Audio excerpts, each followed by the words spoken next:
Welcome, everyone, to our Global Village, Alumni and Prospective Student Mixer, where it is our pleasure to help address the many questions that our prospective students may have as you explore studying at Harvard Extension School. My name is Jill Felicio, and I'm a graduate of the ALB and ALM programs in 2000 and 2013, respectively. And it is no understatement to say that my time at Harvard was simply life-changing. And now, as the Director of Advancement here, I work to provide a lifetime of professional, educational, and social opportunities. Our alumni presentation, but not our breakout sessions, will be recorded and captioned and posted on Harvard Extension School's YouTube channel. Now, you are all welcome to use the chat, tell us where you are in the world, just say hello or share any insights as we go. But please ask any of your questions directly through the Q&A box function. Our staff are standing by to provide answers, and some of your questions may be addressed live. So now it's my part to introduce our fabulous alumni panelists who will graciously share a bit about their time at Harvard and beyond. Teresa Knapp Enos, ALB 97, ALM 24. Maliha Habib, ALM 21. Don Parker, ALB 19, ALM 21. Allison Ulrich, ALM 22. And Carlos Vargas, ALM 13. Now, I would like to invite our panelists to briefly introduce themselves to you all. And why don't we get started? Let's see, with Teresa. Welcome, everyone. I'm pleased to be here. And as Jill said, I obtained my ALB in 97 with a focus in race and ethnic relations. I got my ALM in 24 with a focus in industrial and organizational behavior, and acquired a few certificates along the way, which is another benefit to the programs. I currently work at Harvard Law School. I work at the library, and I work in outreach. I grew up in a very small town in upstate New York, and the Extension School enabled me to come to Boston, work while getting my degree, and say that I graduated from Harvard. So welcome. Lovely, Teresa. Thank you. Maliha, good evening. Evening. Hi from Pakistan. I'm based in Karachi. So it's been quite an amazing journey. I have always wanted to study something to do with sustainability. I've been working in the development sector since soon after, or rather while I was in college. In Karachi, in Pakistan, we didn't have a lot of opportunities to actually study something similar to the global development practice or even sustainability. And this is back in 2003 when I graduated from high school. So due to the lack of opportunities, I ended up doing some other majors in my undergrad. But I always worked in the development sector, and I knew that sustainability is the area that I wanted to focus on. So I did take some courses on Coursera, but I would keep falling asleep. So when my husband told me about this program, I said, you know what, it's so expensive. And these free ones, I can't even sit through 20 minutes of it. How am I going to get through this really expensive course? It's a lot of pressure. But actually, when I joined, it was just amazing. And you'll hear definitely more about that very shortly when we have a panel discussion. But just to give you a little bit of what I'm actually doing right now, I am an independent advisor for sustainability, especially circular economy. I'm also the director for a transdisciplinary center at a university, an undergraduate university here in Karachi, and also one of the directors for the Harvard Extension Alumni Association. So very pleased to be here and looking forward to engaging with you all. Thank you. Thank you, Maliha. Don.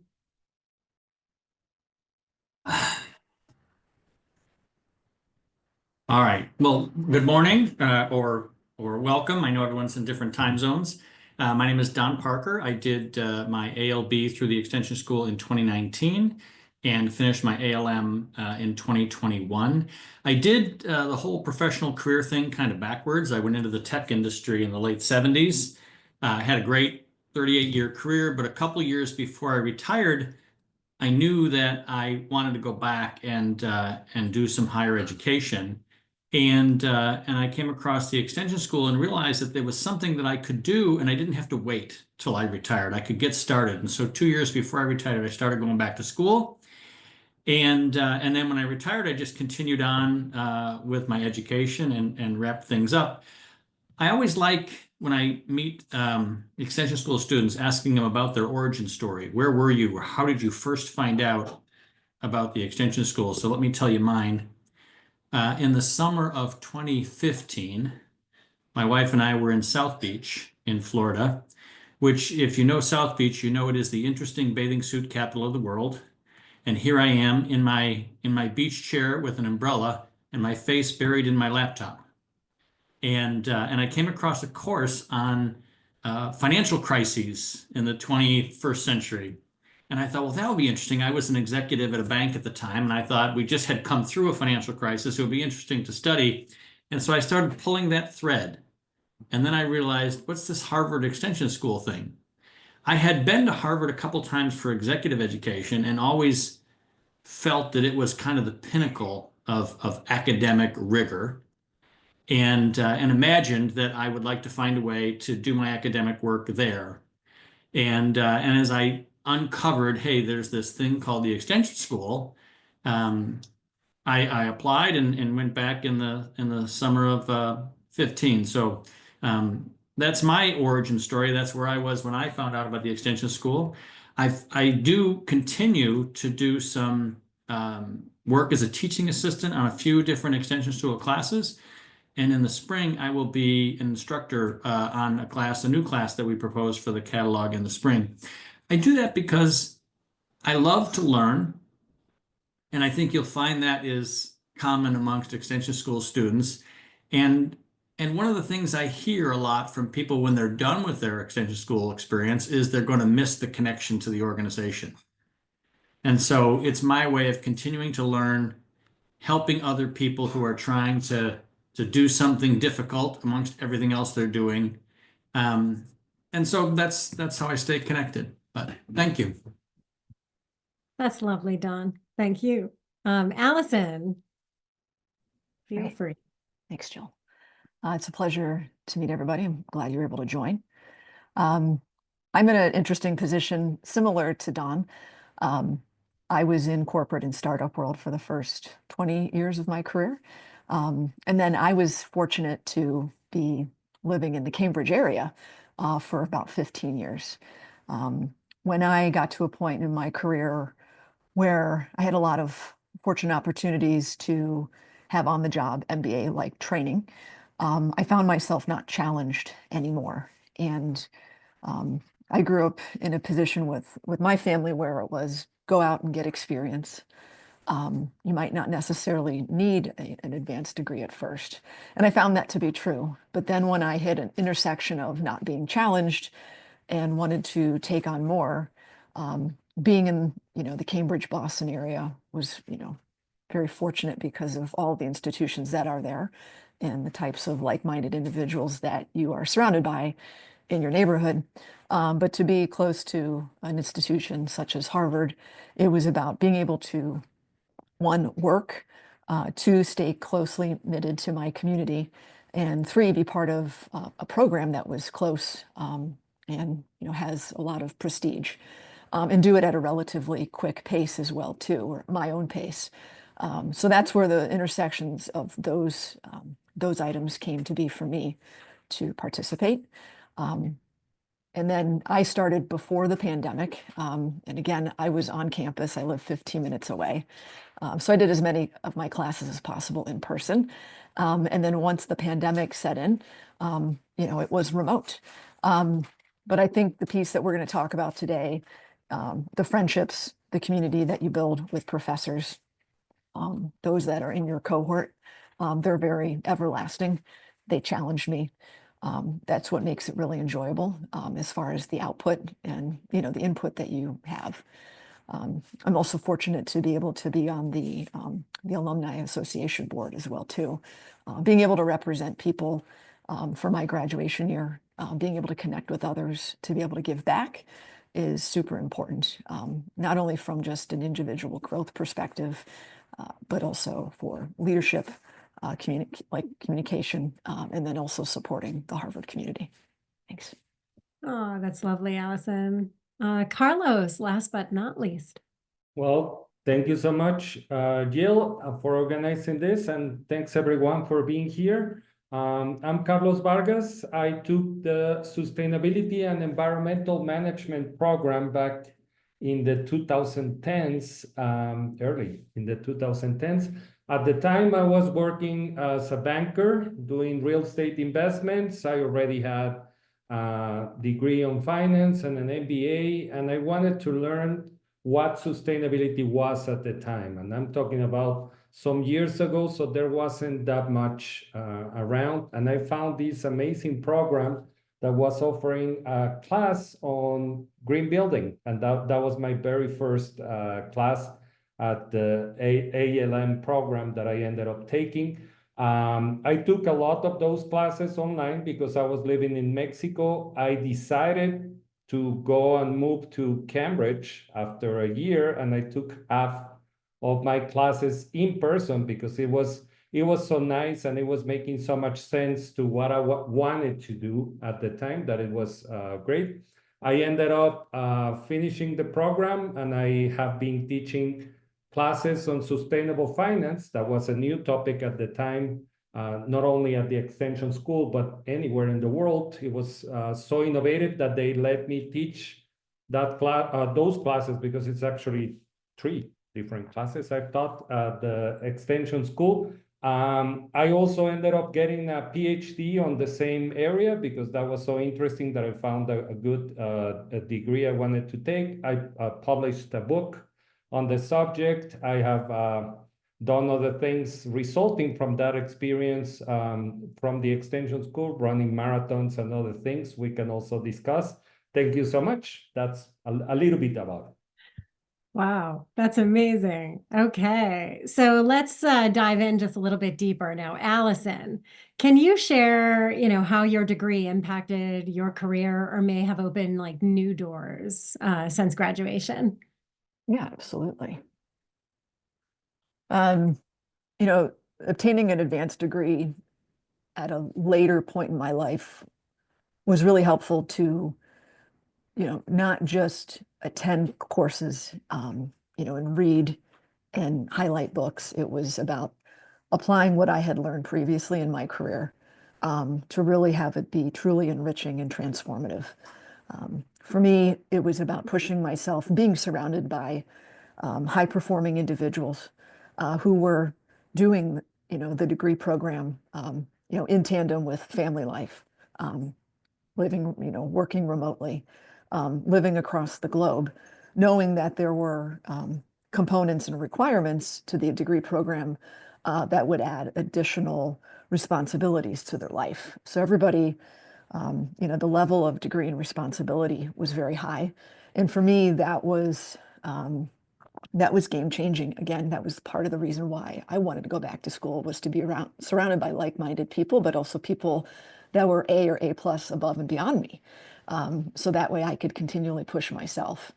That also allowed me to realize I want to take the greatest utilization and maximize what Harvard, the institution, the professors have to offer, and take more challenging courses for myself. So, for me, it's the advanced financial and strategic planning coursework. Gave me concrete tools that I was using before, but to be able to use them deeper. Being able to, speak, to a fair, deep amount prior to my degree about, annual budget planning was helpful. But, to go over some of the techniques in the advanced finance courses that I attended, that allowed me to be a stronger, better leader, to have a greater voice, and use a lot of the resources that the institution was able to provide. Also for me, I think it's the cross-functional nature that the program had, to be able to, elect courses that I wanted to take that were relative to my background and My degree's in management. I've been in supply chain logistics, operations, manufacturing for the majority of my career, in manufacturing and in startup. And I'm now in a position where, I focused on innovation and entrepreneurship the last several classes of my degree. So to be able to apply all of that, from operations to marketing and finance from a cross-functional perspective, while I'm in a startup or a corporate role, but then also to work with a lot of individuals in my cohort who came from all these different backgrounds to understand their perspective as well and how they did problem solving, makes you a more effective leader and collaborator. It helps you understand each team's priorities and constraints. And I think finally, the program enhanced my strategic thinking and decision-making capabilities. That way, when I, was working at an organization, it was being able to allow us and my team to work and elevate at a higher level, to be able to support each one of them. And I think the way in which that helped me understand and analyze business challenges holistically, that was a game changer, because it gives you a seat at a table, because of the pedigree of the institution, but it's also because, the level of honor and responsibility that you have when you leave the program and you graduate, what that means to represent the community, for operational efficiency, risk factors, strategic alignment. Those were the key factors that have really helped me after graduating. Wow. That's awesome, Allison. Thank you. My goodness, what a rich response. Okay, so Teresa, just kind of leaning into like the specific skills that are given. There is this wonderful stat that I really appreciate in surveying alumni who have graduated within the last 5 years. There's just this incredible trajectory of promotions done while taking a class, even promotions and new job opportunities that happen literally during a first class, after a second, or during a third, or God knows, after the degree. Just incredible trajectory changes. And I wonder, Teresa, if you could talk just a little bit about any of the skills or knowledge from your courses and your trajectory that impacted your work today. Sure.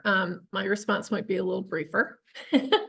But I will say, but very specific. And I had to make a list because I took so many great courses, and I swear they all contributed to a job change that I had during the program and some additional responsibilities that I've taken on since I just graduated last year.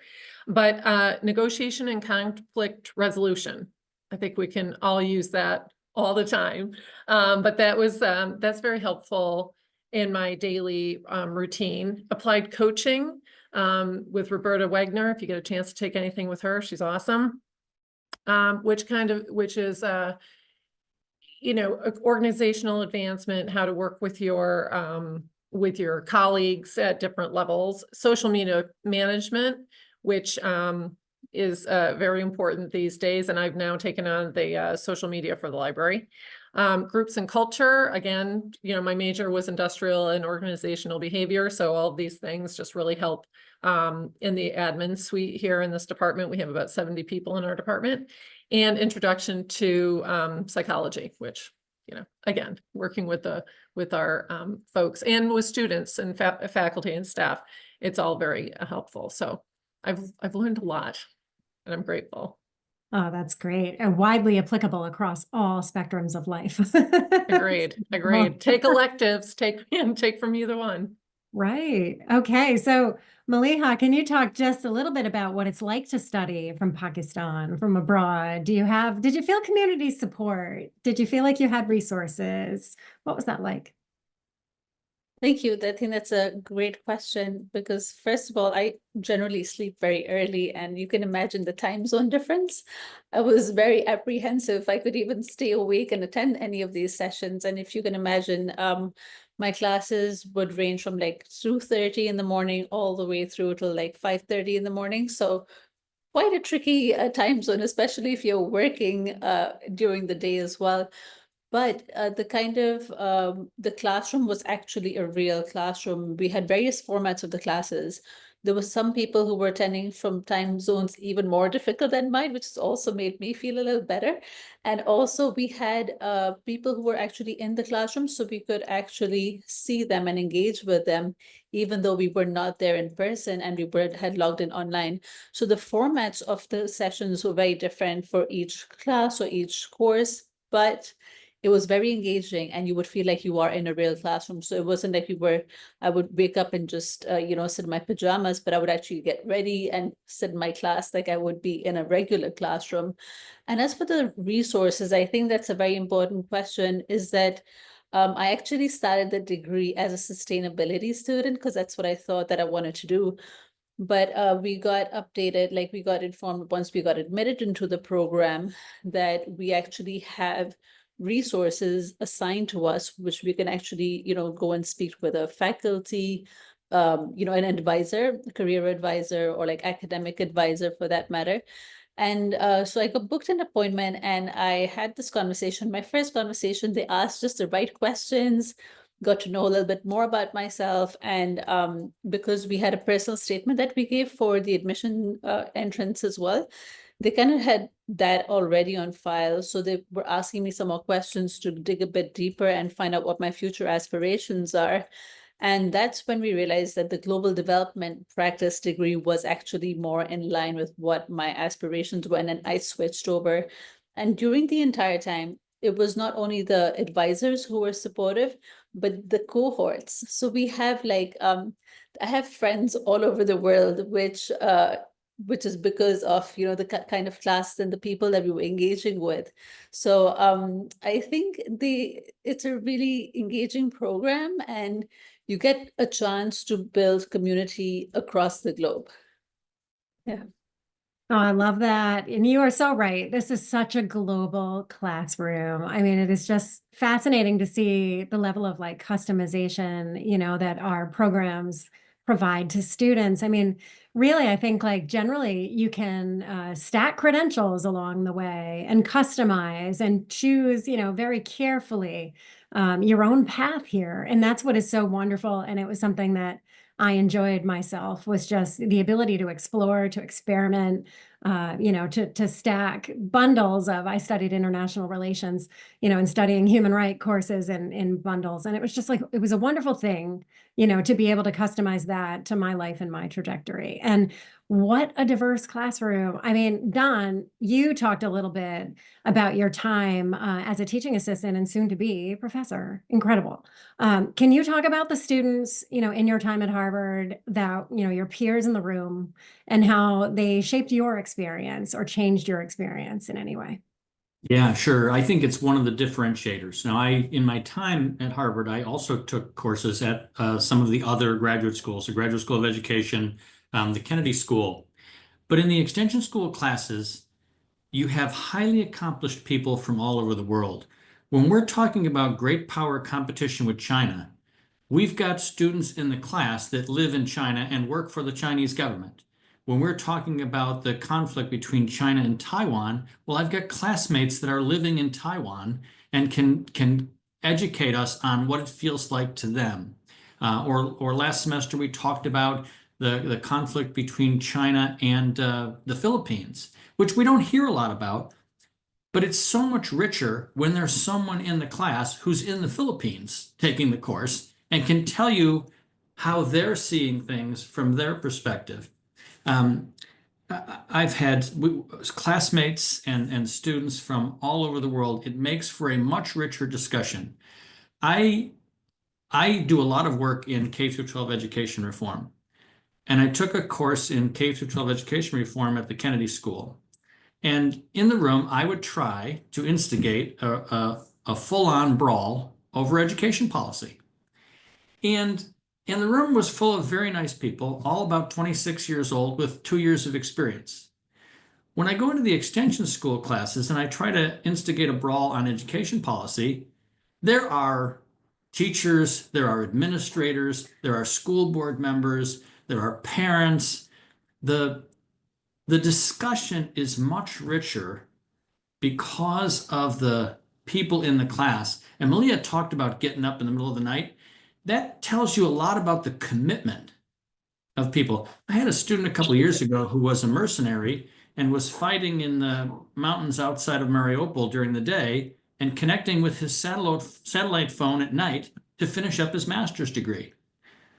The level of commitment, the breadth of experience of the peer group in the classes, in my opinion, is what makes the academic experience so much richer.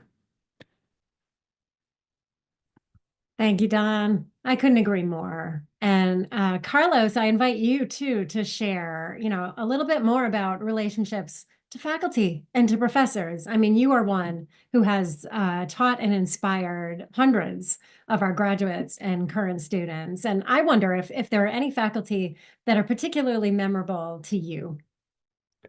Well, yes, I think the very first class that I took was Green Building, and that was taught by Jack Spangler. He's longtime faculty for the School of Public Health at Harvard. And it was a great experience because the level of the discussion that we had in class all the time was so great. And also seeing all the amazing work that Jack and his team were doing at the School of Public Health was very, very enriching. Another one that I liked very much was Jen Clifford's class on environmental economics. She was a longtime professor at the University of Massachusetts, Boston, and she was teaching environmental economics. And me having a background from finance, it was so interesting and so rich to see how environmentalism could be incorporated into economics and how it would make sense in supply demand, in understanding different frameworks, different models for economic analysis and development. And it was such an interesting area for me, perhaps because it was so new, but also because some of those professors were truly inspiring. A lot of the professors I had at the time really inspired me to keep teaching actually at the Extension School. And actually my first TA experience before I started teaching a class was with Professor Clifford. She was very supportive at the time, and she was very interested in discussing my ideas on what it should be, not only in economics, but actually an evolving field at the time that was sustainable finance, that perhaps it was not as known. I was able to read all the books I could find on Amazon, and it was not really that many. Right now, it's impossible because it's such a great area that keeps evolving. But I think, yeah, if I would have to choose two, I would say them were the most inspiring to me. That's incredible. I mean, what a time, to study sustainability in the world. I mean, just incredible, amount of discovery and knowledge. Awesome. Thank you. Allison and Teresa, I invite you both to chime in and reflect a little bit on the challenges of balancing coursework with life and family and all the commitments that, each one of us has. Can you talk a little bit about strategies for managing time? Sure.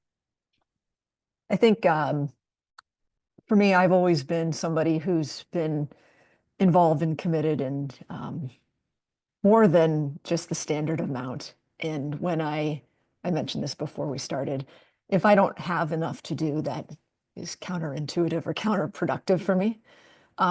Before I started the program, I was, working my job and also doing Ironman triathlons. And I think, the capacity to understand as I got older what was important and valuable for how to utilize my time in life. When somebody makes the decision or commitment to do, a wonderful, extracurricular art class or pottery, or, do a certificate or, an associate's degree or an advanced degree, it really does require you to sit down and understand what the priorities are that are non-negotiable. The people that you have in your circles, do those circles need to shift down in size? Because what you will find is you're only going to get out of it what you put into it. And I made decisions to participate in the Finance and Management Club and then take on a leadership role. At the time, I also was very interested in doing the capstone program for ALM. And when you realize the level of additional time and commitment those, those capacities take, for me, it was about sitting down and becoming very, making it very real, more real than it was before I started the program, of what is important, what do I need to be successful? And in order to make this program very enjoyable, it was about, culling out what needed to stay and putting some other things on pause. And that's also an item that has also been helpful for me to apply after the program as well, too.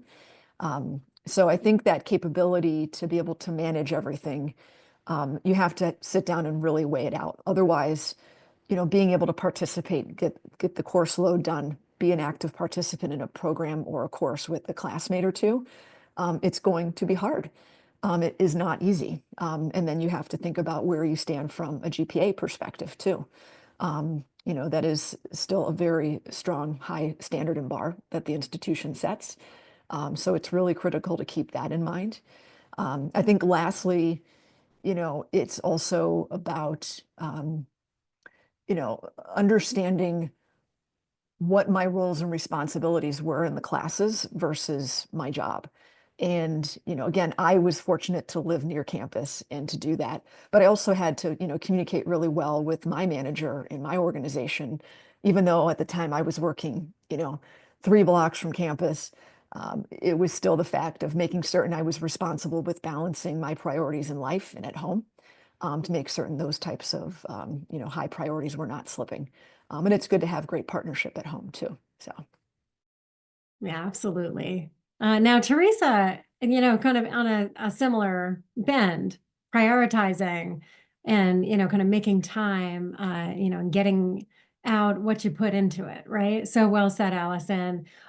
What's notable, Teresa, to me is that you did your first degree in 97 and then 2 decades later finished your master's. So what is it like, in those stages of life to balance and, to prioritize? Was there a difference for you? Right. Well, I agree with everything that Allison said. My journeys were, it's all about managing your time and scheduling and prioritizing. And just as Allison said, you have to figure out how much time you have and figure out where everything can fit. So for me, I knew I had to carve out, I had 2 young children at home. I was working full time and I had some community activities that I was involved in. And was a Girl Scout leader and a Boy Scout leader and den mom, and tying all of these things together. You can get a very good idea for how much time is required for your degrees from your advisor, but also from the syllabi. If you ever have a question about what you're going to cover, you can look in the syllabus and you'll have a very good idea about how much time you'll need. And so creating a schedule, being organized, sticking to it the best you can, and just keeping that end goal in mind, but also surrounding yourself with cheerleaders is important also, or at least not naysayers. And you may have to, as Allison mentioned, you put some things on pause in order for you to focus on the end goal. That's fantastic. I mean, such a good point to, to ask questions of your faculty members, your fellow students, and I think it's, it's interesting. You both Allison and Teresa brought up the point of having cheerleaders and like trying to put the naysayers in a box, right? But I think it's really important to note that sometimes you can be your own naysayer, which is something that I think everybody feels when they enter Harvard. It's overwhelming. It's scary. It's, can I do this? I think that you've got to put in a box as well, because everybody feels that, shares that. We got to get over that just as soon as possible, honestly. And by asking questions and by reaching out, to all of the support systems, you soon realize, the value that you bring to Harvard. So it's really an exceptional point, Teresa, to ask questions. And there is no such thing as a silly question. Great points, everybody. On the other side of this, Don, you mentioned kind of not wanting your connection and relationship to this university to end after your degree.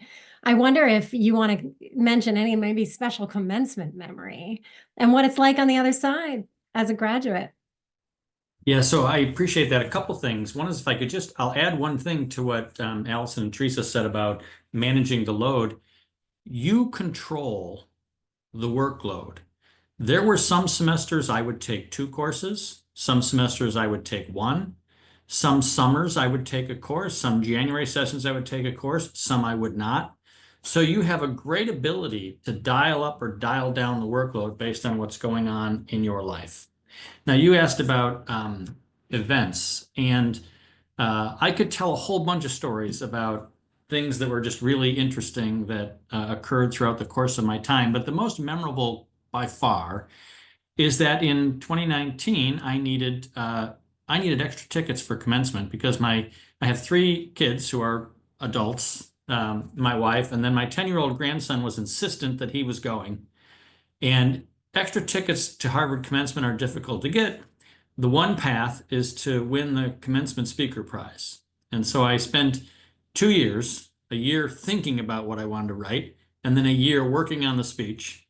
And then the night before commencement, my 10-year-old grandson and I stayed up late, and he was making edits.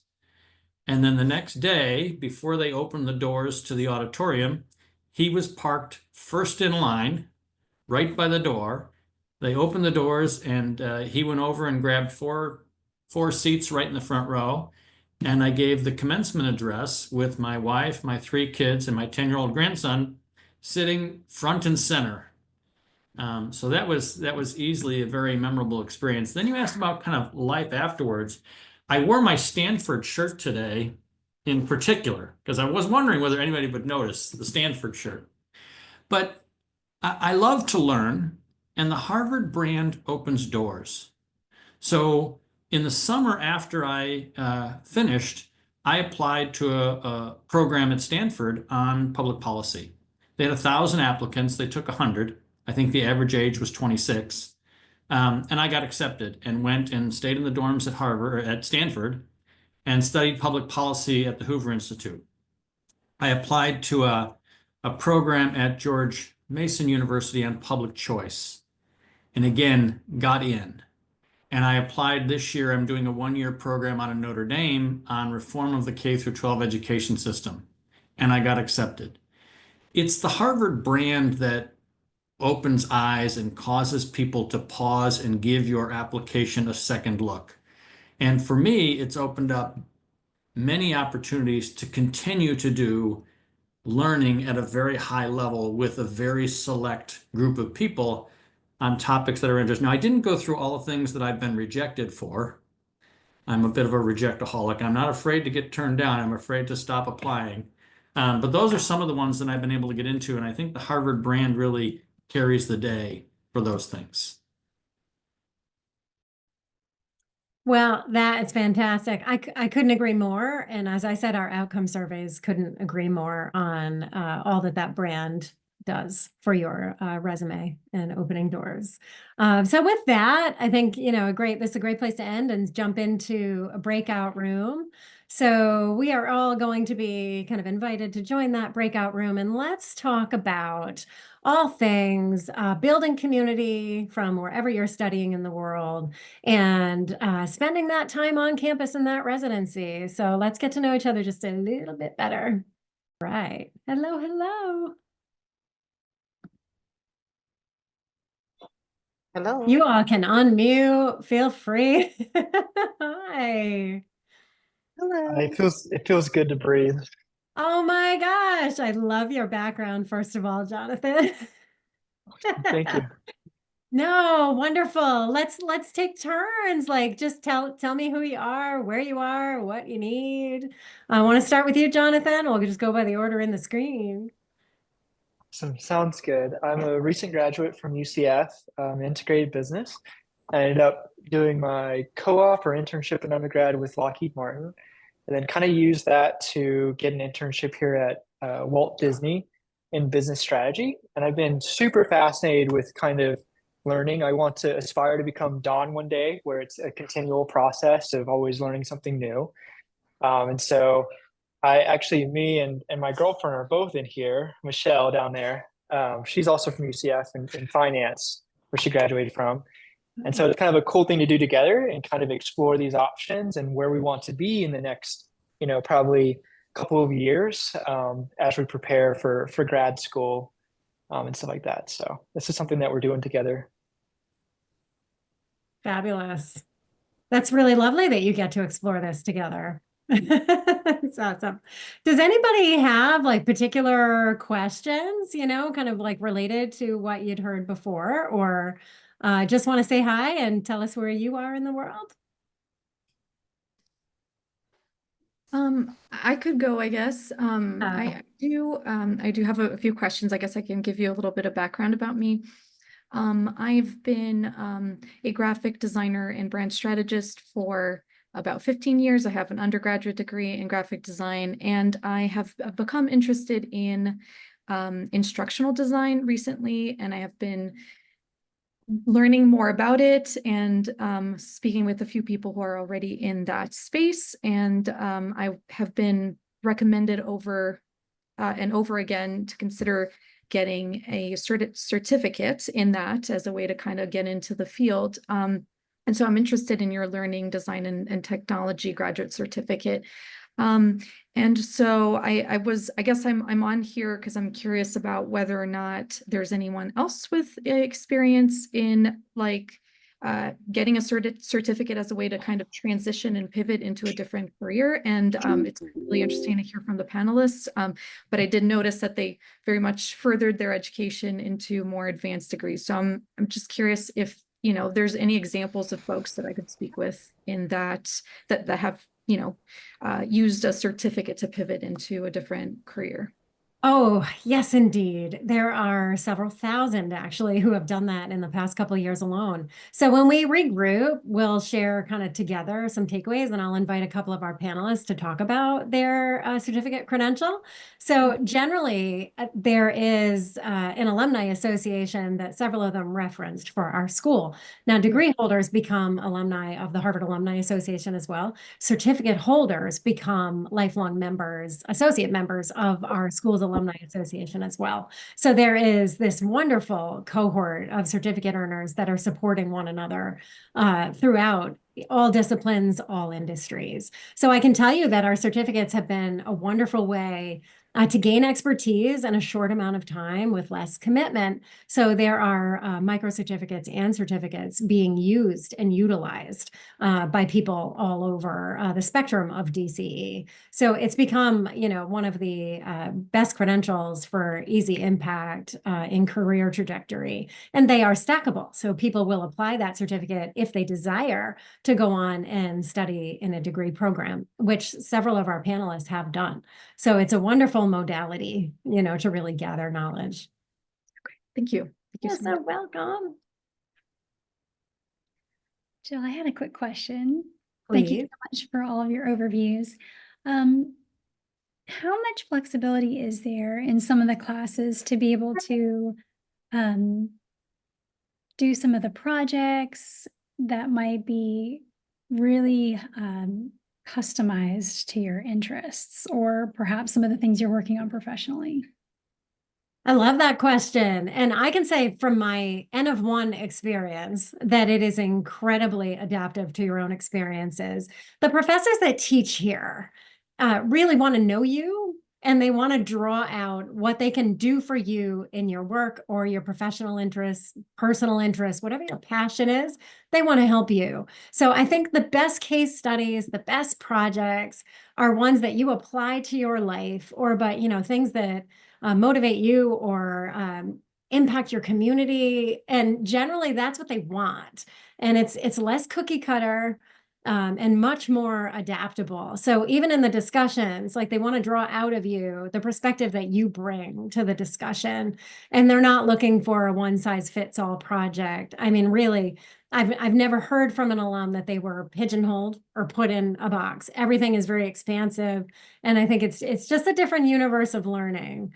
It's active learning. So generally, the things that you learn in class, you're going to apply in life. And there are projects that have been done in courses that have been executed in corporations soon thereafter. So it's really, really interesting, kind of like an experiment and sounding board, these classes. So Wonderful. Thank you. you're so welcome.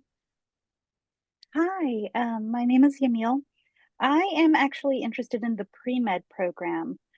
Just to give you a little bit of background, I graduated several years ago, so now my courses have phased out, and so I wanted to do a refresher. Is there any information that you could tell me now about that program? Well, I could sing the praises of this program because it's wonderful. It's a very special cohort-driven model of pre-medical study. There is a team that I will share the information for soon that can help answer very nitty-gritty questions about, kind of like starting over again or just adding on or refreshing. But generally, the program is smaller. It's a smaller cohort. They work very closely together. It's very relationship built. It's very supported by its academic team. I can tell you that their learners or their participants go on to do exceptional things in medical school and land in universities all over the world, the highest tier universities. So the education is spectacular. But the cohort itself works together throughout their tenure and really has an opportunity to get to know each other in such a beautiful way. So I can't say enough good things about that program and their director and their leadership. Really an exceptional program. So I will share at the conclusion of this event contact information by even a QR code that is so easy to be able to make that next step connection to learn more. Thank you. So welcome. Does anybody else want to ask a question? Otherwise, I'll zoom off to another breakout. I had a quick question. Yeah, please. So a bit about myself. I'm Michelle. I also graduated from UCF recently, and I'm currently working with the Bank of New York in a finance rotational program. And earlier we were talking about how most of the students had different backgrounds and experiences throughout their professional career. And as a recent graduate and with someone with not as many years of professional experience, I wonder if it would be as equally as beneficial to start the program just as soon, or if maybe it would be better to wait for a little bit to have more experience. Well, it's interesting. I mean, you bring experience from every aspect of life and your studies. So I honestly, there's never a bad time. I mean, to Don Parker's point, learning should be a lifetime endeavor. And there's never an end of things to learn, but it's up to you and your priorities and your phase of life, what makes the most sense for your investment of time and money, and just values. So you just have to make that decision for yourself. But I find that there is always a course that adds to my perspective or, my goals. And it's again deciding whether now is the right time. But sometimes it feels like there's never a good time. But there's never a regret in this opportunity either, I can promise. Thank you so much. Oh, you're welcome. Hi, everyone. I'm Michael. I don't know if you can hear me okay. Yes, Pleasure to meet indeed. you. So I'm calling in from Houston, Texas. I'm a director with Accenture. Interested in the program. I've been in my career now for about 25 years, and it's basically been in technology, sales, leadership, and consulting. A couple of questions that I have. Are we able to experience, because I know that there can be part of this program. I'm looking at the management program, and it's like maybe 3 weeks during the summer, a couple of weekends on campus. Do you also have other classes that could be part of our catalog, our curriculum, where you can just be a part of those classes that may not fall within those couple of weekends or within those weeks? Do you have access to those, or does it have to be pretty specific on certain classes? Does that make sense? Yeah, well, you'll see in our course catalog that there are many modalities to courses, and you can Yep. select your residency portion, of a degree whenever it is right for you.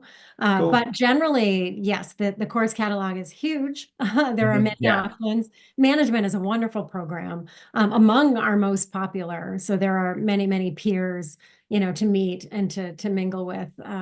in that space. But generally, time on campus, regardless of when you spend it in which class, is among the most special time that you can spend. So I think a lot of our students will decide the timing for that when it works best in life. If you're traveling to campus or, spending time, many of them, or most of them actually, do that in the summer. Yeah, there's really never a bad time, but it's always keeping an eye on that catalog because the courses are added consistently.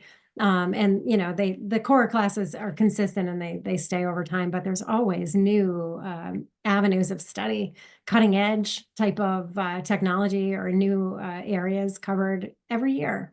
So there's That's always awesome. something to tune Very in cool. for. And one other question that I have, and this might be something that's more specific, so forgive me to those folks who may not be part of these, large organizations like I am, but do you also have, you have your cohort and your alumni organizations, but do you also have alumni sub-organizations that might be part of whether it's like a McKinsey or Disney, like we heard, and where you can connect with folks who might be working within your organization that participate in this program as well, because it helps to bring, closer community and camaraderie. I wasn't sure if that was something that Yeah, boy, I got a long answer to that question. I love that question. Generally, folks that graduate from our degree programs become alumni members of the Harvard Alumni Association and our school's alumni association. Now, within the Harvard Alumni Association, of which there are almost 500,000 global members, there is a directory where you can find alumni from your school or from your area or city or company or all three of those things. And it really is exceptional. And it's a family. Truly, it's an alumni family. Now, within our own school, you can find cohorts also that through our own school's alumni association, meet people with different interest levels and different regional alumni association organizations called chapters that bring you together in your cities. And in the Harvard Alumni Association, there are shared interest groups. Forgive me if you've heard this once already. And those shared interest groups are either professionally guided, say sustainability, or they're interest driven or cohort designed to serve a population like Harvard women.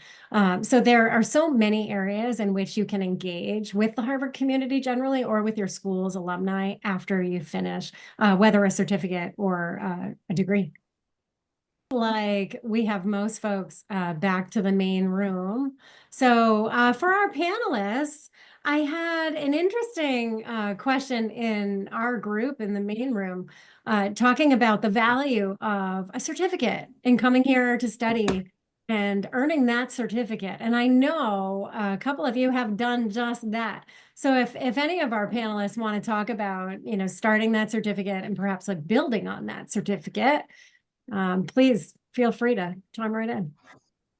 Can Well, I think in my case, it was a very interesting opportunity because, as I was mentioning, I chose to do the program full time on the second year, and I even left my job at the time, and I started a new career on that.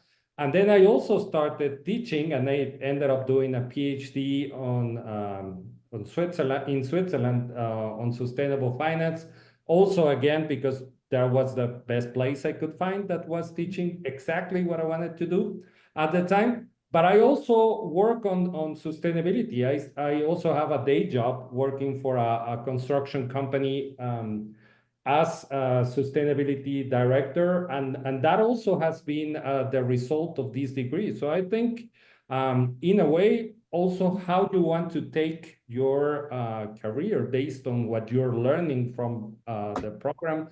It can also be very much on how you build on that and how you also start learning your new skills with the courses that you take, but also how you start to network in the different sectors or industries that you're interested in, and how you start building on that and doing other things. So I think to me, it was, as a personal experience, it was very useful. Wonderful. Thank you for that. I think we're running, low on time. I think we have another minute or two before we say goodbye here, but we do have a hand raised so darn politely. So I'd love to invite Patricia to be our final question. Yeah, well, I don't want to. I only have 2 minutes. I just wanted to ask Carlos, how did the networking, because you use it as a springboard to switch careers. How did that work? Did Harvard enabled you in that or facilitated that? Or maybe you can say a few words on that. I think it's something also we have to the opportunity to discuss in the breakout room. Alumni groups are great. Harvard has a great alumni network, and I have been a person that has taken the best out of it during that time. But also Jill was mentioning those interest groups that we also have on campus. Those are also great because you meet very interesting people that have similar interests to you, that may have the same questions and the same challenges at the time that you're doing a program, perhaps choosing to change a career. That was my case, because I wasn't happy to the traditional finance industry, and that's why I chose to get into something different. But it doesn't have to be that. You may be interested into a different area. You may be choosing to do something more interesting, more appealing to what you want. And that also can be found in those alumni or student groups that we have on campus. Yes, it does help. And in my case, I mean, I've been a member of a lot of them, even in places like Switzerland, Mexico, in New York, in Boston. It's great. It's been a good help. That's a great question. I mean, truly, our alumni and our students never stand still. And, to the point of changing careers, a full third of our population in recent years has been here to do just that. Bravely trying something new and getting all the support they need along the way. So thank you so much to our prospective students for joining today. I hope that we've left you with some meaningful takeaways and hopefully some inspiration. Special thanks to our alumni panelists for sharing your unique perspectives, heartfelt advice and support. And I wanted to just share a slide will come up that has some contact information for a terrific support team here who can help answer all of your questions. Two important, very important dates to note as we part ways. I hope that we will see each other again, and I hope that you all take very good care in the meantime. Hope to see you soon. Thank you all.